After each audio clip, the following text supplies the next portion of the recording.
Hello friends, Java language सीखने की series में आज हम देख रहे हैं लेक्चर 55, जिसमें हम देखेंगे कि कैसे एक एप्लेट में हम पैरामीटर्स पास कर सकते हैं।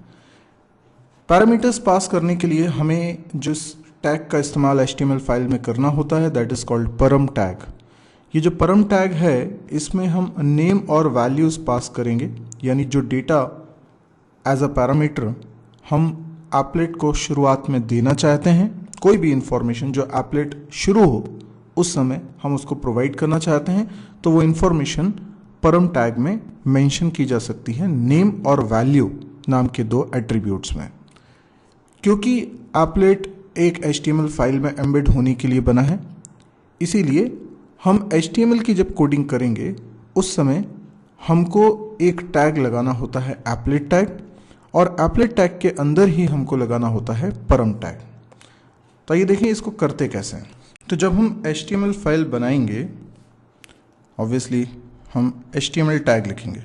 अभी जिन लोगों को ये HTML की कोडिंग नहीं आती है आप बिल्कुल टेंशन मत लीजिए, वैसे भी एप्लेट जो है ये अब आउटडेटेड चीज़ हो चुकी है, पर HTML कोई बहुत मुश्किल नहीं है और सबको आना भी चाहिए।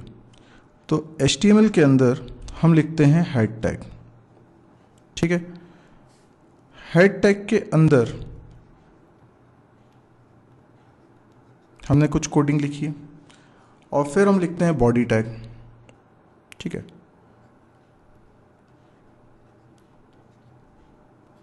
इस तरीके से हमारा एक HTML का डॉक्यूमेंट बनता है। अब ये जो बॉडी टैग है इसके अंदर मैं कहीं पर ये हमारा एप्लेट शो करना चाहता हूं, तो मुझे क्या लिखना पड़ता है इसके अंदर एप्लेट टैग, ठीक है। एप्लेट टैग स्टार्ट और एप्लेट टैग क्लोज, ये बन गया एप्लेट टैग, ठीक है। इस तरह से अब इस एप्लेट टैग में हम कुछ एट्रीब्यूट्स भी लिख सकते हैं। क्या हो सकते हैं वो एट्रीब्यूट, मैं थोड़ी जगह बनाता हूं इसमें।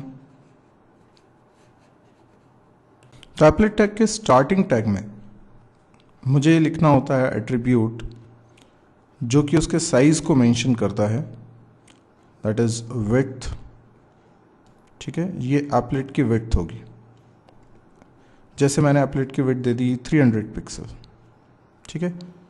ऐसे ही मैं इसकी मेंशन कर सकता हूं हाइट मैंने बोल दी लेट्स से 400 पिक्सल। अच्छा, इसके अलावा मुझे मेंशन करना पड़ता है एक और attribute that is code attribute की वैल्यू क्या होती है, हमारी जो एप्लेट क्लास है उसका नाम। तो जैसे मैंने लिखा माय एप्लेट। जब मैं अपने प्रोग्राम को कंपाइल करूँगा जावा के प्रोग्राम को, तो क्योंकि मैंने क्लास बनाई होगी माय एप्लेट नाम से, तो कंपाइल होने के बाद जो क्लास बनेगी वो होगी माय एप्लेट डॉट क्लास, तो मैंने उसका नाम लिखा है। ये एप्लेट टैग मैंने यहाँ क्लोज कर दिया। अब इस बीच में यहाँ पर क्या लिखा जा सकता है, यहाँ पे लिखा जा सकता है परम टैग, ठीक है। तो मैं इस वाले पोर्शन को भी थोड़ा नीचे शिफ्ट कर देता हूँ, थोड़ी और जगह हो जाएगी, ओके। अब मैं कह रहा हूँ कि यहाँ पर हम लोग यूज़ करेंगे परम टैग। ये मैंने लिखा परम, PARAM, परम मतलब पैरामीटर्स के लिए हम यूज़ कर रहे हैं। इसमें भी हम एट्रीब्यूट्स मेंशन करते हैं। HTML में क्या होता है, ये जो पहला टैग लिखा होता है, ये जो लिखा होता है एंगुलर ब्रैकेट से स्टार्ट करते हुए, तो ये कहलाता है टैग, और इसके बाद स्पेस देके मैंने कुछ भी लिखा है तो वो कहलाता है एट्रीब्यूट। जैसे एप्लेट एक टैग है और विड्थ एक एट्रीब्यूट है। एट्रीब्यूट मतलब इस एलिमेंट की प्रॉपर्टी है वो, तो विड्थ हाइट कोड ये प्रॉपर्टी है। वैसे ही परम की दो प्रॉपर्टीज हम यूज़ करेंगे, एक यूज़ करते हैं नेम, तो जो डेटा हम पास करने वाले हैं उसको हम कुछ नाम देना चाहते हैं, ठीक है। कोई भी नाम हम दे सकते हैं, जैसे मैं दे सकता हूँ साइट नेम, साइट नाम रख देता हूँ, ठीक है। और फिर इसमें एक वैल्यू एट्रीब्यूट यूज़ कर सकता हूँ। वैल्यू एट्रीब्यूट में मैंने क्या लिख दिया, जैसे मैंने अपनी साइट का नाम लिख दिया www.mysurgy.com,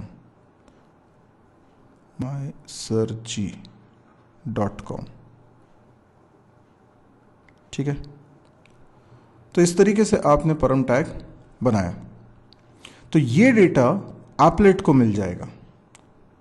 और ये नेम वैल्यू पेयर याद रखिएगा, मतलब डेटा है साइट का नाम और इस डेटा को नाम दिया है मैंने साइट। अब देखिए इसको यूज कैसे करेंगे। तो अभी जैसे मैंने बताया कि ये परम टैग एप्लेट टैग के अंदर लिखा जाता है। एक फंक्शन होता है गेट पैरामीटर जो कि एप्लेट क्लास का फंक्शन है। तो क्योंकि हम एप्लेट की चाइल्ड क्लास बना रहे होते हैं तो हमको भी ये फंक्शन मिल जाता है। अब चाइल्ड क्लास को ये पूरा अधिकार है कि वो पेरेंट क्लास के किसी फंक्शन को यूज कर सके, तो गेट पैरामीटर को यूज कर सकते हैं। तो आइए एक छोटा सा प्रोग्राम इसका बनाते हैं। ये देखिए मैंने एक बेसिक कोड लिख के रखा हुआ है। अभी मैंने एक जावा फाइल बनाई और क्योंकि आजकल ब्राउज़र्स एप्लेट को सपोर्ट नहीं करते हैं इसलिए मैं ब्राउज़र पे ये कोड रन नहीं करवा रहा हूँ, मैं इसे एप्लेट व्यूअर के थ्रू रन करवा रहा हूँ। एप्लेट व्यूअर एक प्रोग्राम है जो कि जावा का जब आपने जेडीके इंस्टॉल किया था तभी आपके पास आ गया था। तो आप इस एप्लेट व्यूअर नाम के प्रोग्राम की मदद से एप्लेट को रन कर सकते हैं। तो अब आप देखिए यहाँ पर कि ये मैंने कमेंट लिखा हुआ है। अभी आप कमेंट को छोड़ दीजिए, बाकी पोर्शन को पढ़िए। तो मैंने पहले इंपोर्ट किया है एप्लेट क्लास को और उसके बाद AWT पैकेज की क्लासेस को इंपोर्ट किया है। एप्लेट क्लास को इंपोर्ट किया है क्योंकि मैं इसे सबसे पहले यूज़ करने वाला हूँ। मैं जो क्लास बनाने वाला हूँ उसका नाम मैंने रखा माई एप्लेट और ये एक्सटेंड कर रहा है एप्लेट क्लास को, यानी एप्लेट जो कि प्री डिफाइंड क्लास है उसकी चाइल्ड क्लास, उसकी सब क्लास में बना रहा हूँ। अब इसके अंदर क्या करता हूँ, उसके अंदर एक स्ट्रिंग वेरिएबल मैंने ले लिया है जिसका नाम रख लिया है डिफ़ॉल्ट मैसेज और वैल्यू रख ली है हेलो। ये हेलो तब प्रिंट होगा एप्लेट पे जब मैं कोई पैरामीटर पास नहीं करूँगा। अभी मैं कोई पैरामीटर पास नहीं कर रहा हूँ, तो अभी पैरामीटर पास नहीं कर रहा हूँ। ये कैसे पता चला? क्योंकि मैंने एप्लेट टैग तो लगाया है, कोड भी लिखा है, विड्थ भी लिखी है, हाइट भी लिखी है, लेकिन यहाँ परम टैग का इस्तेमाल नहीं करा है। तो एप्लेट टैग स्टार्ट और एप्लेट टैग क्लोज के बीच में परम टैग का इस्तेमाल होना था, वो मैंने नहीं करा है। तो जब मैंने नहीं करा है तो मैसेज क्या प्रिंट हो जाएगा? तो मैसेज प्रिंट हो जाएगा हेलो। ठीक है, ये कैसे होगा? एक फंक्शन होता है पेंट जो कि एप्लेट का ही फंक्शन है, हम इसको ओवरराइड कर रहे हैं। तो मैं माई एप्लेट यानी मेरी क्लास में एक फंक्शन बना रहा हूँ पेंट। आपने लाइफ साइकिल वाला, एप्लेट की लाइफ साइकिल वाला वीडियो ज़रूर देखा होगा इससे पहले। उसमें हमने देखा था कि सबसे पहले एप्लेट का ऑब्जेक्ट जब ब्राउज़र बनाता है तो उसका इनिट फंक्शन कॉल होता है। इनिट फंक्शन एक ही बार कॉल होता है और उसके बाद स्टार्ट फंक्शन कॉल होता है। स्टार्ट फंक्शन कॉल होने के बाद पेंट फंक्शन भी कॉल होता है। तो जब पेंट फंक्शन कॉल होता है तो ये पेंट फंक्शन का प्रोटोटाइप है जिसमें वो ग्राफिक्स क्लास का एक ऑब्जेक्ट रिसीव कर रहा है। तो जी एक रेफरेंस वेरिएबल है ग्राफिक्स क्लास का जो कि ऑब्जेक्ट का रेफरेंस रिसीव करेगा, तो जिससे कि मैं कुछ ग्राफिकल काम कर सकूंगा। अब मैंने यहाँ पर एक और स्ट्रिंग वेरिएबल बनाया है S1 और दिस क्यों लिखा है? दिस नहीं भी लिखूंगा तो चलेगा। दिस का मतलब ये होता है कि हम करंट क्लास के ऑब्जेक्ट को रिप्रेजेंट कर रहे हैं, यानी इस फंक्शन को जिस ऑब्जेक्ट ने कॉल किया होगा, क्योंकि ये मेंबर फंक्शन है, इसको जिस ऑब्जेक्ट ने कॉल किया होगा ये उसी को रिप्रेजेंट कर रहा है। अब हम जानते हैं कि पेंट फंक्शन हमने तो कॉल किया नहीं है, ऑटोमेटिकली कॉल हुआ है, लेकिन ब्राउज़र ने हमारी क्लास यानी माई एप्लेट का ऑब्जेक्ट बनाया होगा। ऑब्जेक्ट बनाने के बाद इनिट को कॉल किया होगा, स्टार्ट को कॉल किया होगा, उसके बाद फिर पेंट फंक्शन को कॉल किया होगा। तो इस पेंट फंक्शन को कॉल करने वाला ऑब्जेक्ट हमारी माई एप्लेट क्लास का ही ऑब्जेक्ट है। तो ये दिस किसको रिप्रेजेंट कर रहा है? हमारी क्लास के ऑब्जेक्ट को। तो हमारी क्लास का ऑब्जेक्ट लिखा, डॉट लगाया और उसके एक फंक्शन को कॉल किया। अगर हम नहीं भी लिखेंगे तो भी बाय डिफ़ॉल्ट ये हमारी क्लास के गेट पैरामीटर फंक्शन को कॉल करेगा। और मैंने कहा गेट पैरामीटर फंक्शन हमारी क्लास में इसलिए है क्योंकि हमारी क्लास एप्लेट की सब क्लास है, तो जो फंक्शंस एप्लेट में होंगे वो हमारी क्लास को भी ऑटोमेटिकली मिल जाएंगे। तो गेट पैरामीटर इसी तरह का एक फंक्शन है जो एप्लेट क्लास में बना था, इसलिए हमको मिल गया। इसको हम कॉल करते हैं तो हम पैरामीटर रिसीव कर सकते हैं। यहाँ पर हमें आर्ग्यूमेंट के रूप में पास करना पड़ता है परम में जो नेम एट्रीब्यूट हमने सेट किया था वो। अब जैसे यहाँ पे हम बात कर रहे थे कि परम टैग अगर आप लगाते हैं एप्लेट टैग के अंदर तो इसके अंदर हमने एक एट्रीब्यूट लिखा था दैट इज़ नेम। अब नेम की वैल्यू क्या लिखी थी मैंने? साइट। तो मुझे क्या लिखना चाहिए यहाँ पर? साइट। ओके, तो मैंने यहाँ लिख दिया साइट। लेकिन अभी मैंने परम टैग लगाया नहीं है, तो साइट नेम से कोई वैल्यू रिसीव नहीं हो पाएगी। तो गेट पैरामीटर फंक्शन कोई वैल्यू रिसीव नहीं कर पाएगा। तो S1 में क्या असाइन हो जाएगा, S1 में नल असाइन हो जाएगा। तो यदि S1 में नल है तो डिफॉल्ट मैसेज S1 में असाइन हो जाएगा। डिफॉल्ट मैसेज क्या है, हेलो। तो ये डिफॉल्ट मैसेज S1 में आ गया। अब हम G यानी जो ग्राफिक्स क्लास के ऑब्जेक्ट को रिप्रेजेंट कर रहा है उसके एक मेथड को कॉल करते हैं जिसका नाम है ड्रॉ स्ट्रिंग, जो एप्लेट पर वो स्ट्रिंग ड्रॉ कर देगा जो आप इसके पहले आर्ग्यूमेंट के रूप में पास करेंगे। तो S1 में हेलो है। उसके बाद आप एप्लेट के अंदर पोजीशन बताएंगे पिक्सल्स में कि 50 पिक्सल हॉरिजॉन्टली और 25 pixel vertically, this is the position of our string. अब मैं इसको सेव करता हूं, पहले इसको करता हूं कंपाइल, फिर इसको करता हूं रन। तो कंपाइल करने के लिए मैंने सिंपली लिखा जावा सी और फिर मेरी एप्लेट क्लास का नाम myapplet.java। अगर कोई एरर नहीं है तो ये कंपाइल हो गया, देखिए कोई एरर नहीं है। अब मैं इसको रन करूंगा। हम जानते हैं एप्लेट को रन करने के लिए हमें चाहिए एप्लेट व्यूअर। एप्लेट व्यूअर में हम पास करते हैं उस फाइल का नाम जिसमें एप्लेट टैग लिखा हुआ है। अब एप्लेट टैग आप साधारण सी, ये मैंने पहले लेक्चर में बताया था जब एप्लेट की पहले लेक्चर को कवर किया था कि यहाँ पर क्या लिखना चाहिए। अगर आपको थोड़ा भी कन्फ्यूजन होता है यहाँ पर तो आप ज़रूर पहला लेक्चर देखिएगा, क्योंकि उसमें मैंने क्लियर किया है कि यहाँ पर मैं यही क्यों लिख रहा हूँ और क्या क्या लिख सकते हैं। तो मैंने देखिए जावा फाइल का ही नाम लिख दिया। क्यों लिख दिया, क्योंकि मेरी इस जावा फाइल में ही ये एप्लेट टैग वाली लाइन लिखी हुई है। ठीक है, तो आपको एक साधारण .txt फाइल में भी अगर ये लाइन लिख देते हैं तो आप यहाँ पर वो .txt फाइल का नाम भी लिख सकते हैं। तो एप्लेट व्यूअर को हम एक ऐसी फाइल दे रहे हैं जिसमें एप्लेट टैग लिखा हुआ है। अब ये कमेंट जो है ये कंपाइलर के लिए कमेंट है, एप्लेट व्यूअर के लिए कोई कमेंट नहीं है, वो तो इसको पढ़ लेगा। तो अब मैं इसको हिट करता हूँ, देखिए एप्लेट ओपन हो गया और एप्लेट में हेलो भी लिखा हुआ आ रहा है जो कि डिफ़ॉल्ट वैल्यू है। अब ये डिफ़ॉल्ट वैल्यू नहीं हो, हम जो पैरामीटर पास करें वो वैल्यू हो, तो इसके लिए हम क्या करेंगे, इसके लिए हम एप्लेट टैग के अंदर परम टैग का इस्तेमाल करेंगे। ये मैंने परम टैग लिखा। परम टैग में हमें, क्योंकि ये एम्प्टी टैग है, हम इसका स्टार्टिंग टैग और क्लोजिंग टैग अलग अलग नहीं बनाते, हम यहीं पर इसको क्लोज कर सकते हैं। और इसमें हम कुछ एट्रीब्यूट्स लिखने वाले हैं। एट्रीब्यूट किस तरीके से लिखने वाले हैं, एक एट्रीब्यूट होता है नेम जिसकी वैल्यू मैंने रख ली साइट, और एक एट्रीब्यूट होता है वैल्यू जिसकी वैल्यू मैंने रख ली www.mysirji.com। तो इस तरीके से मैंने दो एट्रीब्यूट्स यहाँ सेट कर लिए।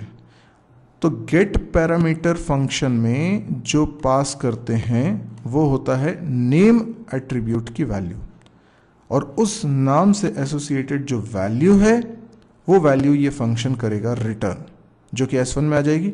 और क्योंकि S1 में फिर नल नहीं है इसलिए S1 में जो स्ट्रिंग है दैट इज ये mysirji.com ये डिस्प्ले हो जाएगी। अब क्योंकि मैंने कोड में कोई चेंज नहीं करा है, मेरा कोड वैसे का वैसा ही है, मैंने जो चेंजेस करें वो कमेंट्स में करें, तो मुझे दोबारा से कंपाइल करने की ज़रूरत नहीं है। अब मैं इसको सिर्फ रन करूँगा। तो रन करने के लिए मुझे फिर एप्लेट व्यूअर लिखना है। ये मैंने रन किया और आप देख सकते हैं कि एप्लेट पे mysirji.com लिखा हुआ आ रहा है। इसका मतलब जो पैरामीटर हमने पास किया वो आ रहा है। तो ये हमने सीखा कि कैसे पैरामीटर पास किया जाता है। आई होप आपको ये पैरामीटर पास करना समझ में आया होगा। यदि आपको ये वीडियो पसंद आया तो आप इसे लाइक करें। यदि आपको लगता है कि इस तरह के और वीडियोस देखने में आप इंटरेस्टेड हैं, जावा के कुछ टिपिकल और इंटरेस्टिंग कॉन्सेप्ट्स भी आप देखना चाहते हैं, तो आप इस चैनल को ज़रूर सब्सक्राइब करिए, क्योंकि इसमें मैं जब भी कोई नया वीडियो अपलोड करूँगा तो उसकी जानकारी आपको तुरंत मिल जाएगी। इससे ज़्यादा अच्छा होगा कि आप मेरी वेबसाइट को ज़रूर विजिट करें www.mysirji.com। इस वेबसाइट पे जब आप जाएंगे तो आपको C++, जावा, PHP, MySQL, data structure, DBMS इन सब की वीडियो सीरीज़ मिलेगी। यानी शुरू से आखिरी तक आप एक सीक्वेंस में वीडियोस देखते जाइए और पूरा कोर्स लर्न कर सकते हैं। आप वहाँ पे प्रोग्रामिंग एक्सरसाइज की वीडियोस भी देखेंगे और कैंपस प्रिपरेशन से रिलेटेड वीडियोस भी देखेंगे। ये वीडियोस मैं डेली अपलोड करता हूँ, तो हर रोज़ आपको एक नया वीडियो मिलता है।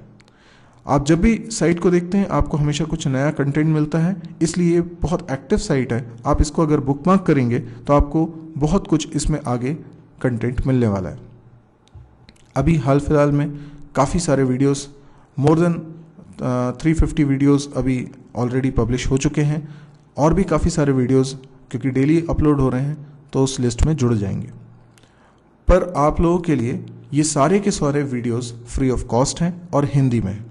तो यदि आपको लगे कि ये बहुत काम के हैं, हमें इससे कुछ फ़ायदा हो रहा है, तो फिर आप इसको न केवल खुद यूज़ करें बल्कि आप दोस्तों को भी बताएं। सबसे अच्छा तरीका होगा कि आप फेसबुक वॉल पे इसको शेयर कर लें। आप साइट को भी शेयर कर सकते हैं और वीडियो को भी शेयर कर सकते हैं।